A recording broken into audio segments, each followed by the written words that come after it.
बिस्मिल्लाहिर्रहमानिर्रहीम। गुज़िश्ता कल की तालीम में हुज़ूर पाक सल्लल्लाहु अलैहि वसल्लम की दो बीवियों का तज़किरा था। उम्महातुल मुमिनीन, ईमान वालों की माएँ, हज़रत खदीजा रज़ियल्लाहु अन्हा और हज़रत सौदा रज़ियल्लाहु अन्हा। आज की तालीम में इंशाअल्लाह माँ आयशा रज़ियल्लाहु अन्हा के बारे में और हज़रत हफ्सा रज़ियल्लाहु अन्हा के बारे में पढ़ा जाएगा।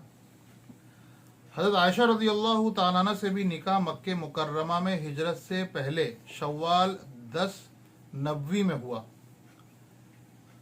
और हुज़ूर अक़दस सल्लल्लाहु अलैहि वसल्लम की बीवियों में यही सिर्फ एक ऐसी हैं जिनसे कुंवारेपन में निकाह हुआ, वरनी सारी औरतें ऐसी थीं जो बेवा थीं। 18 साल की उम्र में हुज़ूर पाक सल्लल्लाहु अलैहि वसल्लम का विसाल हुआ और 66 साल की उम्र में 17 रमज़ान सन हिजरी 57 को मंगल की शब में उनका विसाल हुआ। खुद ही वसीयत फरमाई थी कि मुझे आम कब्रस्तान में जहां और बीवियां दफन की गईं दफन किया जाए, हुज़ूर पाक सल्लल्लाहु अलैहि वसल्लम के करीब हुजरे शरीफ में न दफन किया जाए। चुनांचे मदीने के पास जो जन्नतुल बकी कब्रस्तान का नाम है वहाँ दफन किया गया। अरब में मशहूर था कि शव्वाल के महीने में निकाह नामुबारक होता है। माँ आयशा फरमाती हैं कि मेरा निकाह भी शव्वाल में हुआ, रुखसती भी शव्वाल में हुई। हुज़ूर पाक सल्लल्लाहु अलैहि वसल्लम की बीवियों में कौन सी ऐसी थी जो मुझसे ज़्यादा नसीबवर और हुजूर की महबूबा हो।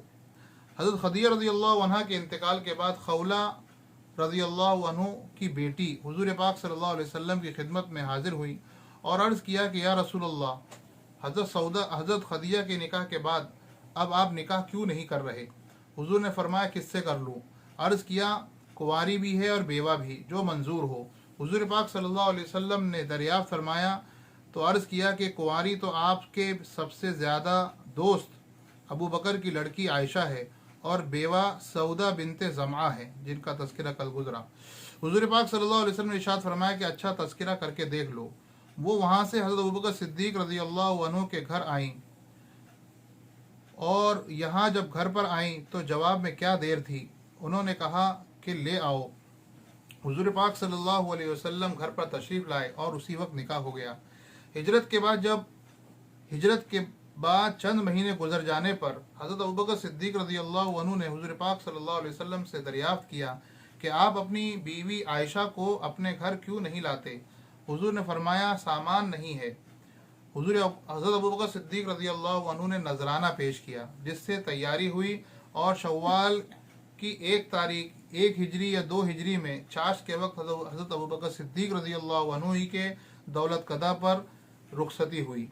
ये 3 निकाह हुज़ूर पाक सल्लल्लाहु अलैहि वसल्लम के हिजरत से पहले हुए। उसके बाद जितने निकाह हुए वो हिजरत के बाद हुए। हज़रत आयशा रज़ियल्लाहु अन्हा के बाद हज़रत उमर रज़ियल्लाहु अन्हु की साहबजादी हज़रत हफ्सा रज़ियल्लाहु अन्हा से आपका निकाह हुआ। हज़रत हफ्सा रज़ियल्लाहु अन्हा नबूवत से 5 साल पहले मक्का में पैदा हुई। पहले निकाह मक्का में ही खुनैस बिन हुज़ाफ़ा से हुआ। ये भी पुराने मुसलमान हैं जिन्होंने हबशा की हिजरत की, फिर मदीना तैयबा की हिजरत की। बदर में भी शरीक हुए और इसी लड़ाई या ओहद की लड़ाई में उनको ऐसा ज़ख्म आया जिससे वो अच्छा न हो पाए और सन हिजरी 2 या 3 में इंतकाल फरमा गए। हज़रत हफ्सा रज़ियल्लाहु अन्हु भी अपने खाविंद के साथ हिजरत फरमा कर मदीना तैयबा ही आ गई थीं। जब बेवा हुई तो हज़रत उमर रज़ियल्लाहु अन्हु ने सबसे पहले हज़रत अबू बकर सिद्दीक़ रज़ियल्लाहु अन्हु से दरख्वास्त की कि हफ्सा का निकाह तुमसे करना चाहता हूँ। उन्होंने खामोशी इख्तियार फरमाई। उसके बाद हज़रत उस्मान की अहलिया हुज़ूर पाक सल्लल्लाहु अलैहि वसल्लम की साहबजादी हज़रत रुक़ैया का जब इंतकाल हुआ तो हज़रत उस्मान रज़ियल्लाहु अन्हु से ज़िक्र फरमाया। उन्होंने फरमाया कि मेरा तो इस वक्त निकाह का कोई इरादा ही नहीं है। हुज़ूर पाक सल्लल्लाहु अलैहि वसल्लम से हज़रत उमर रज़ियल्लाहु अन्हु ने उसकी शिकायत की तो हुज़ूर सल्लल्लाहु अलैहि वसल्लम ने इरशाद फरमाया कि मैं हफ्सा के लिए उस्मान से बेहतर खाविन, उस्मान के लिए हफ्सा से बेहतर बीवी बताता हूँ। उसके बाद हज़रत हफ्सा रज़ियल्लाहु अन्हा से 2 हिजरी या 3 हिजरी में खुद निकाह फरमाया। हज़रत उस्मान रज़ियल्लाहु अन्हु का निकाह अपनी साहबजादी हज़रत उम्मे कुलसुम से कर दिया। इनके पहले खाविंद के इंतकाल में मुअर्रिखीन का इख्तिलाफ है कि बदर के ज़ख्म से शहीद हुए या ओहद के। बहरहाल इस वजह से उनके निकाह में भी इख्तिलाफ है। उसके बाद अबू बकर सिद्दीक़ रज़ियल्लाहु अन्हु ने हज़रत उमर रज़ियल्लाहु ताला अन्हु से फरमाया कि जब तुमने हफ्सा का निकाह करने का जिक्र किया तो मैंने खामोशी इख्तियार की। तुम्हें उस वक्त नागवारी हुई होगी, मगर चूँकि हुज़ूर पाक सल्लल्लाहु अलैहि वसल्लम उनसे निकाह का तज़किरा फरमा चुके थे इसलिए ना तो मैं कबूल कर सकता था और ना हुजूर के राज को जाहिर कर सकता था, इसीलिए खामोश रहा। अगर हुजूर पाक सल्लल्लाहु अलैहि वसल्लम इरादा मुलतवी फरमा देते तो मैं ज़रूर कर लेता। हज़रत उमर रज़ियल्लाहु ताला अन्हु फरमाते हैं कि मुझे अबू बकर की खामोशी का और हज़रत उस्मान के इनकार का बहुत ज़्यादा रंज था।